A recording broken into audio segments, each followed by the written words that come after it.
fanático de Boca.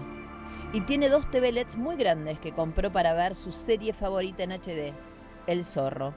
¿Será por eso que le gustan los disfraces?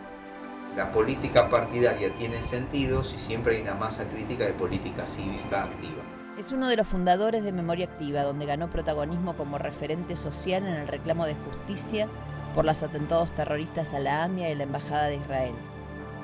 Siempre venimos a dar honor y testimonio por la memoria de las víctimas, pero a reforzar el compromiso por la verdad, por la memoria y la justicia. Asegura que en lo particular es judío, pero en lo general va con la espiritualidad humana. La gente está esperando que nosotros le resolvamos un problema. ¿Y qué mejor problema tenemos para resolverle junto a la gente que los residuos? Durante su trayectoria recibió muchos reconocimientos, entre ellos el premio Conex en 2008. Fue incluido en la lista de las 100 personas más influyentes del mundo en política ambiental. También es escritor y antes de su actual cargo fue legislador en la ciudad de Buenos Aires y diputado nacional, siendo el primer rabino elegido para un cargo representativo. Hoy, con nosotros, sentado en el sillón de marcapasos, Sergio el Rabino Berman. Buenas noches, gracias por prestarme el sombrero. No. Así vino el rabino, con este chambergo. ¿Qué era? Para ¿Me lo dejo o no me lo dejo? Me lo dejo. Ahí está. Me gusta. Bueno, gracias por estar acá. Gracias por la Te invitación. pregunté en el corte dónde estabas hace 25 años y me contaste que saliendo del sanatorio donde había nacido tu hija, tu tercera hija. Tercera hija, que se llama Talia, debería llamarse Milagros, porque nosotros el viernes nos internamos justamente en el trabajo previo del parto. Estuvimos el fin de semana y el día lunes por la mañana, cuando nos la entregan, yo vi por el televisor en el sanatorio la voladura del AMIA. ¿Y por qué digo Milagros? Porque yo ese lunes a las 10 de la mañana tenía reunión en la Comisión de Discapacidad en la calle Pasteur. ¿Y tenías que estar ahí? Y yo lo había suspendido el viernes porque sabía que no iba a poder ir porque estábamos en el trabajo de parto. La mía voló 9:53. ¿Vos sos en general tan prolijo como hoy que llegaste como media hora antes? Bueno, conozco también compañeros que estaban en ese área y no todos fallecieron. Bueno, yo conocía a cada uno desde los que estaban en la puerta hasta cada una de las dependencias, pero lo más, te diría, traumático en lo personal fue que inmediatamente al salir del sanatorio y llevarla a Talia a nuestra casa, inmediatamente yo volví y fui asignado en la morgue judicial de la calle Viamonte para acompañar a los familiares a reconocer los cuerpos. No volví a mi casa un par de días, pues estábamos en una especie de guardia permanente en un trabajo demoledor, ¿no? En términos de la desesperación de ir recibiendo con tanta angustia a los familiares, y vos sentías al principio el alivio cuando les decías que no, que sus señales particulares no coincidían con los cadáveres que se recuperaban, y en el último tiempo la desesperación para que les digas que sí, que los habían encontrado.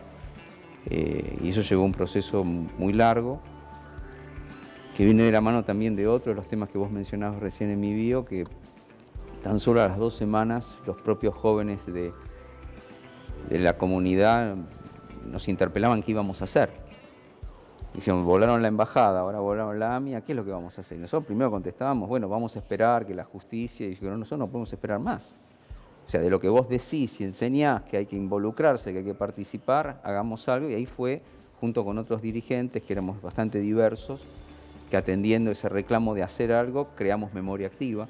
Claro, Memoria Activa es una creación post-atentado a la AMIA. A las 2 semanas, claro. Y recuerdo todavía las primeras convocatorias delante del Palacio de Tribunales, que teníamos una pancarta muy modesta y empezamos a contar las semanas del atentado a la embajada y las dos, me acuerdo el número 2, las 2 primeras semanas del atentado a la AMIA, y todos los lunes a las 9:53 hacíamos sonar el shofar, que es ese cuerno con el cual la tradición judía llama a las convocatorias y anuncia los tiempos, con el versículo justicia, justicia perseguirás, que fíjate qué casualidad que hoy Mauricio, con el Congreso Judío Latinoamericano y Mundial, presenta un libro que se llama Justicia perseguirás, que fue una autoconvocatoria a la plaza, un espacio público, que fue generando, te diría, una disrupción, porque nosotros desde ese primer momento planteamos que como ciudadanos teníamos que reclamar en un espacio público y abierto a la única instancia que nos debe una respuesta, que era la justicia. Exacto.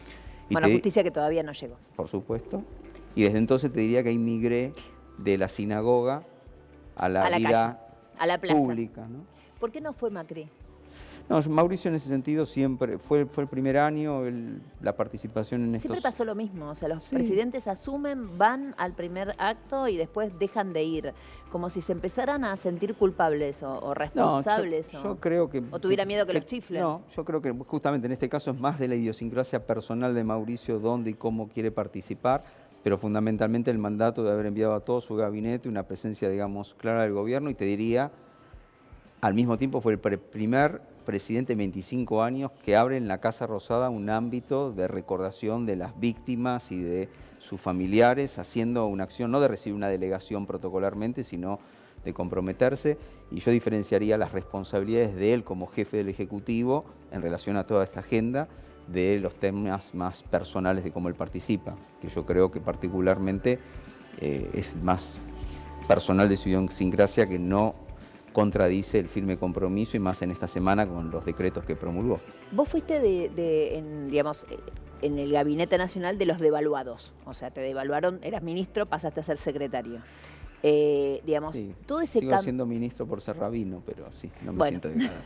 Sos ministro en otro ámbito, digamos, Sí, pero claro. no dentro de No, lo por que supuesto, sí, las el- secretarías de gobierno que en definitiva... ¿Dejaste de tener Son una- relación habitual con Macri? Porque, digamos, No, a partir de ese no. momento Macri empezó a hacer reuniones de gabinete más cerradas. No, yo lo veo diferente, esa reorganización, que mucho tiene que ver con un gobierno que fue también haciendo modificaciones en su marcha en función de escuchar reclamos o pedidos que no inicialmente los toma y después los adapta.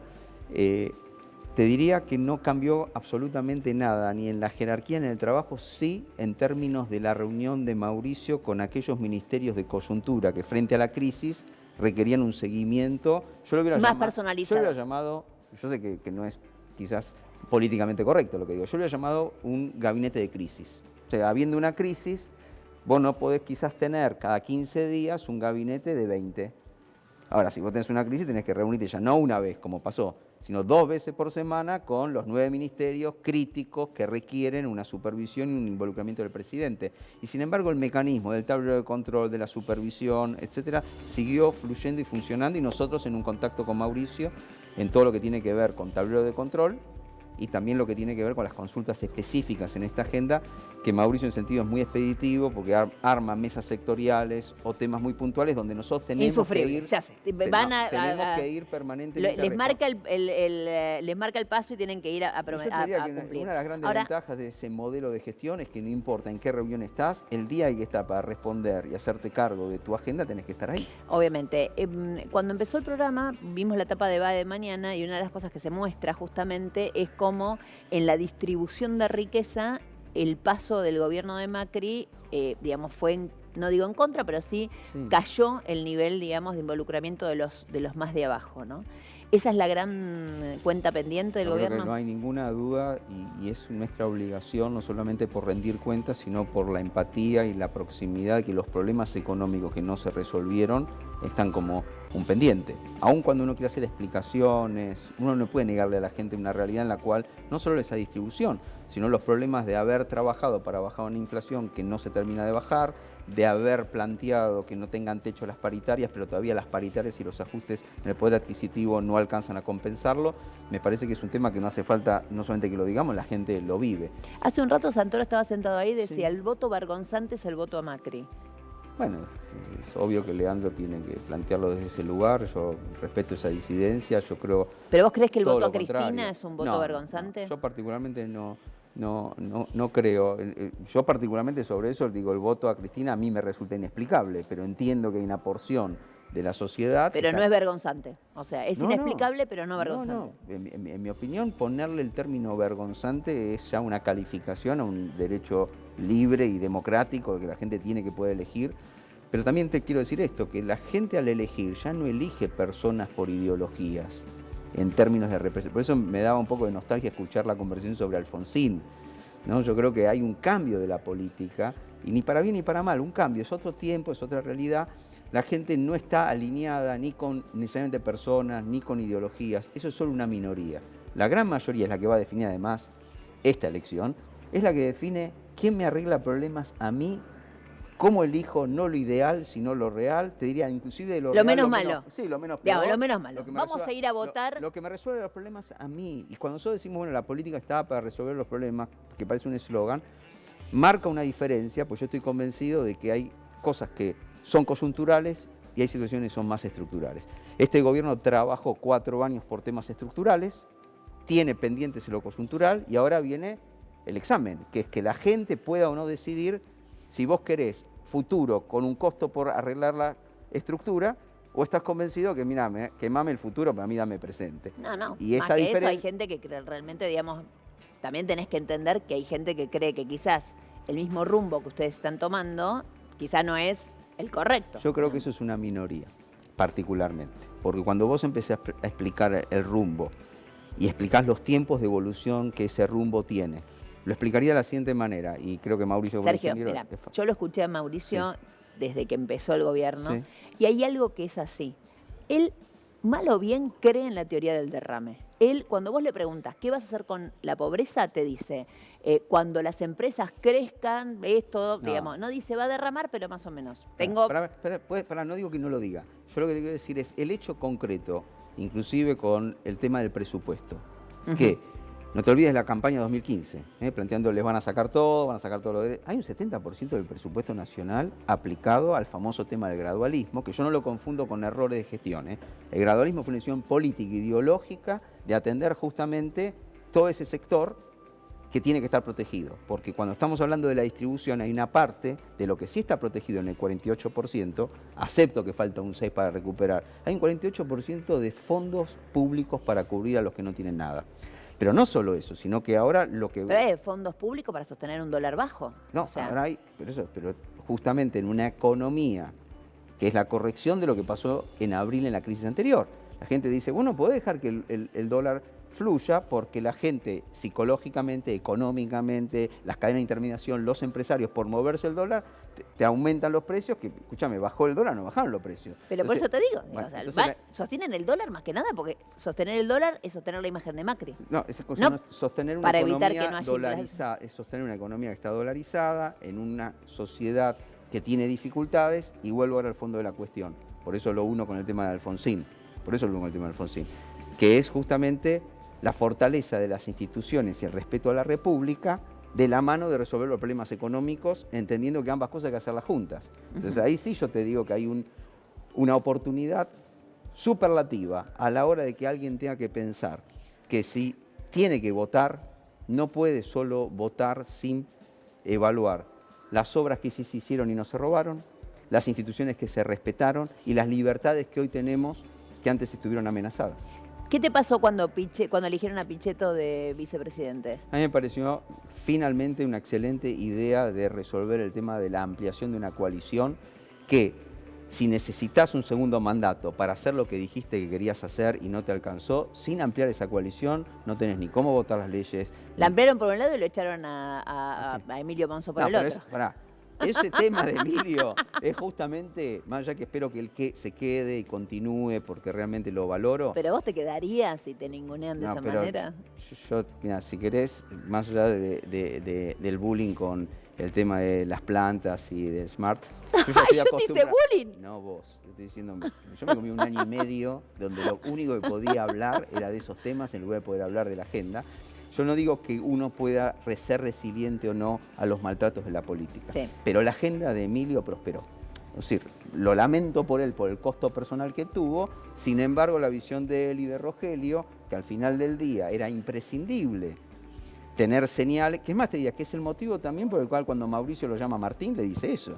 Le dice, mirá, vos querías amplitud, acá hay amplitud. Acá está. Entonces me parece que no fue solamente Pichetto, porque es Pichetto y Lustó. Ambas cosas suceden porque se toma una decisión. Porque le hicieron caso a Emilio.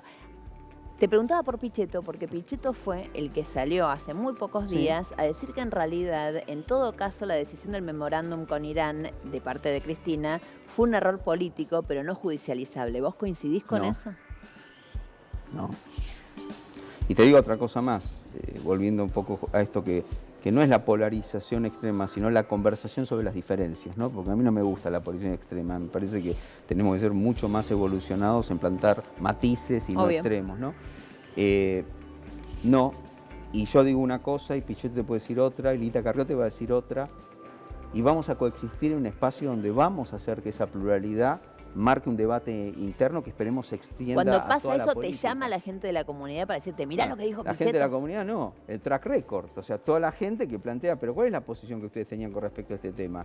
Y yo tengo la posición de Alberto que niega a Alberto. O sea, ni siquiera tengo que discutir con Pichetto. Yo digo, hay un Alberto que dijo, es un necio el que no ve que el memorándum de Irán fue un acto de encubrimiento. Hablaba Alberto sobre Cristina. Y el Alberto de hoy dice no, en absoluto. Entonces lo que digo es, no, a mí me gusta que Pichetto mantenga su posición, Y vos yo mantengo mi posición, no coincidimos, no ha pasado nada, lo seguiremos discutiendo. Te diría más, el presidente hoy, que es un día terrible para todos los argentinos, pues son 25 años de la masacre de Lamia, el presidente hoy dijo, vamos a seguir exigiendo que los iraníes vengan acá para ser juzgados. Y yo particularmente creo que hasta que lo siga reclamando, el juicio en ausencia hay que hacerlo. Obviamente. Nos tenemos que ir. Está Silvia Mercado ya lista. Pasó por aquí y te saludó. Viene Mercado Sin Pulgas. Y la próxima te vuelvo a invitar para hablar de la Agenda Verde. Con muchísimo gusto. Muchas gracias. Marcando pasos. Hasta mañana. Muchas gracias. Silvia, queda la pantalla para vos. Gracias.